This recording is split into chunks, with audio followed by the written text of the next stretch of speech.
Students, whatever homework is given to you, you have to submit it on the very next day between 8 am to 1 pm to the given WhatsApp number, and it is compulsory to submit your homework as your attendance will be marked on the basis of your submission.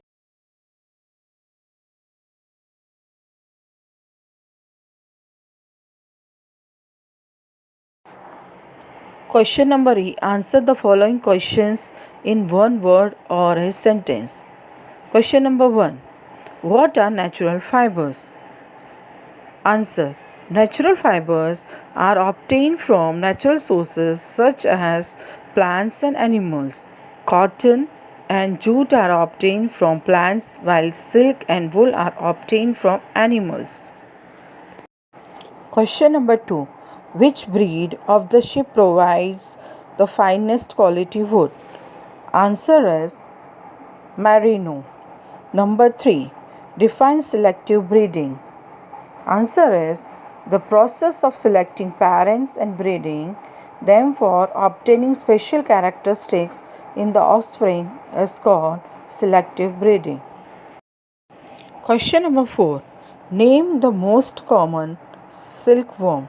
Answer is Bombyx mori. Question number 5. What is sericin?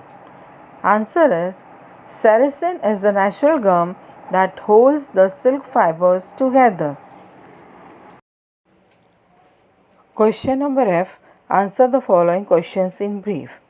Question 1. List 3 characteristics of wool fibers. 3 विशेषताएं वूल fibres की बताइए. Answer is wool has the following characteristics. Wool की निम्नलिखित विशेषताएं हैं. Number 1. It is durable, elastic and does not wrinkle easily. ये टिकाऊ है, इलास्टिक है और इसमें रिंकल्स नहीं पड़ते. Therefore woollen garments retain their shape with use. इसीलिए वूलन गारमेंट्स, वूलन कपड़े जो हैं उनका शेप मेंटेन्ड रहता है यूज़ करने के बाद भी. Number 2. It is poor conductor of heat and hence keeps the body warm. ये पुअर कंडक्टर है हीट का और ये बॉडी को वार्म रखता है. नंबर 3. It absorbs water. ये पानी को एब्जॉर्ब करता है. The property makes it easy to dye wool. और यही प्रॉपर्टी उसको इजीली वूल को डाई करने में हेल्प करती है. Question number 2. Name 3 animals of the chemical family from which wool is obtained. 3 animals के नाम बताइए जो कैमल फैमिली से बिलोंग करते हैं और जिनसे हम वूल ऑब्टेन करते हैं, प्राप्त करते हैं. Answer is alpaca, llama and vicuna. Question number 3. Does sharing cause a ship any pain? Explain your answer. क्या शेयरिंग करने से शिप को पेन होता है, दर्द होता है? समझाइए. Answer is shearing does not hurt the sheep as the hair that are sheared are dead. Shearing से कोई चोट नहीं पहुंचती शिप को क्योंकि हेयर जो काटे गए हैं, वो निकाले गए हैं, वो डेड होते हैं. Question number 4. What is grading of wool. ऊन की ग्रेडिंग क्या है? Answer is the wool fibres are grouped based on their length, fineness, colour, texture and other characteristics. Wool fibres को अलग अलग ग्रुप में रखा जाता है उनके लेंथ के हिसाब से, फाइनेंस, कलर, टेक्सचर और उनकी अदर विशेषताओं के हिसाब से. This process is called grading. इस प्रक्रिया को ग्रेडिंग कहते हैं. Different grades of wool are used to make different woollen products. अलग अलग ग्रेड के वूल को अलग अलग वूलन प्रोडक्ट्स बनाने के काम में लाया जाता है. Question number 5. How does a silkworm make its cocoon? Silkworm अपना कोकून कैसे बनाता है? Answer is when the caterpillar of silkworm is mature, it stops feeding and begins to turn into a pupa. जब कैटरपिलर मैच्योर हो जाता है तब वो फीडिंग बंद कर देता है, खाना बंद कर देता है और प्यूपा में कन्वर्ट हो जाता है. The pupa secretes a thin continuous filament-like substance from its salivary glands. Pupa salivary glands से thin continuous filament जैसा स्ट्रक्चर secrete करता है. The substance is made up of protein that hardens when exposed to air. और ये substance protein का बना हुआ होता है और जब ये एयर के कांटेक्ट में आता है तो हार्ड हो जाता है. This harden secretion becomes silk fibre. ये हार्डन सिक्रीशन सिल्क फाइबर होता है. The pupa swings its hand from side to side in the form of figure 8 and spins around itself a case of silk fiber called a cocoon.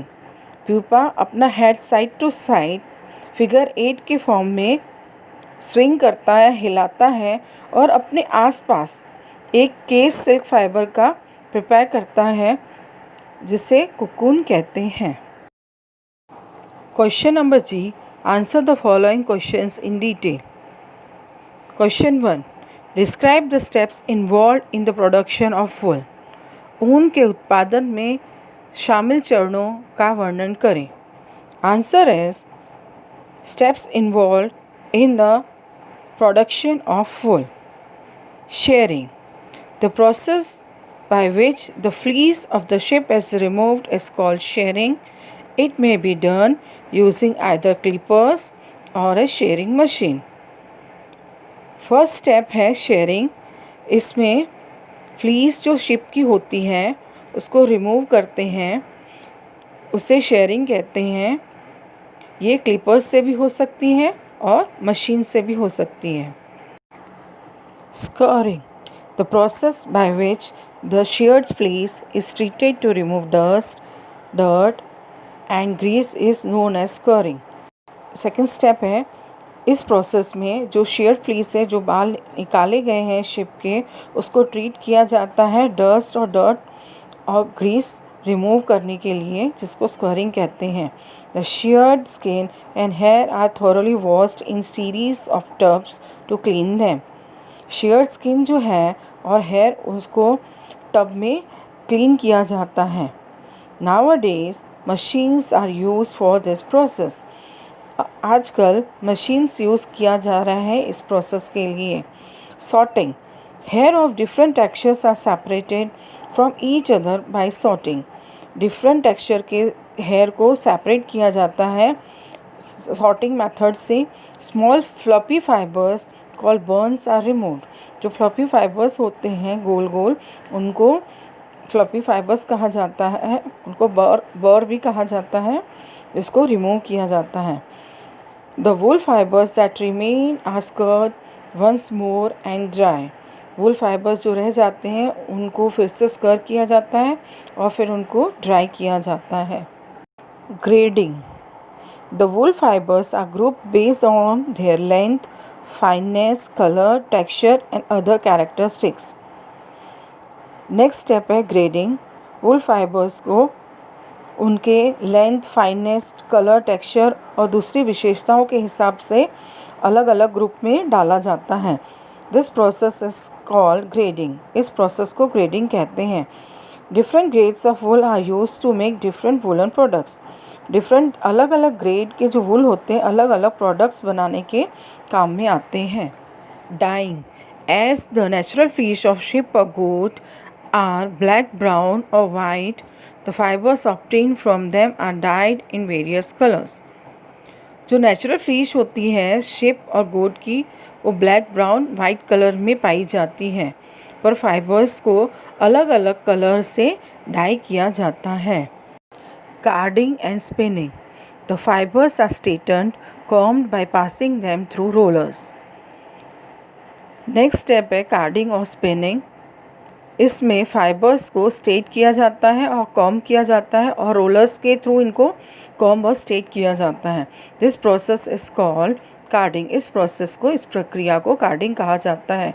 The fibres are then twisted to make yarn by the process of spinning. ये fibres को twist करके yarn बनाया जाता है। इस process को spinning कहा जाता है। A spinning frame is used for this purpose. Spinning के लिए स्पिनिंग फ्रेम का यूज़ किया जाता है। द यान is wound onto paper cones और spindle for easy use in weaving and knitting machines. यान को एक पेपर कोन या स्पिंडल के ऊपर वोंड किया जाता है, लपेटा जाता है, ताकि जब वीविंग हो, निटिंग हो मशीन द्वारा तो वो इजीली हो सके। Next step is weaving and knitting. Yarn are knitted or woven by hand or machine to make fiber. Fibre बनाने के लिए yarns को knitting किया जाता है हाथ से या मशीन द्वारा। Knitting use a single yarn while weaving uses two or more yarns. Knitting में केवल एक ही yarn यूज़ होता है, एक ही धागा यूज़ होता है, बल्कि weaving में दो या दो से ज़्यादा धागे यूज़ होते हैं। Therefore, longer woolen fibers are suitable for knitting while shorter fibers suitable for weaving. इसीलिए जो लॉन्ग वूलन फाइबर होता है उससे knitting suitable होती है और शॉर्टर जो छोटे फाइबर होते हैं वो वीविंग के लिए सूटेबल होते हैं। Question number 2, describe the life cycle of the silk moth with the help of label diagram. Label diagram की मदद से रेशम कीट के जीवन चक्र का वर्णन करें। Answer is the following are the stages of the life cycle of a silk moth. निम्नलिखित स्टेजेस हैं सिल्क मॉथ के चक्र के। Number 1, egg stage. The female silk moth lays hundreds of eggs on leaves of mulberry plant. Female silk moth hundreds egg lay करती है mulberry plant के leaves के ऊपर।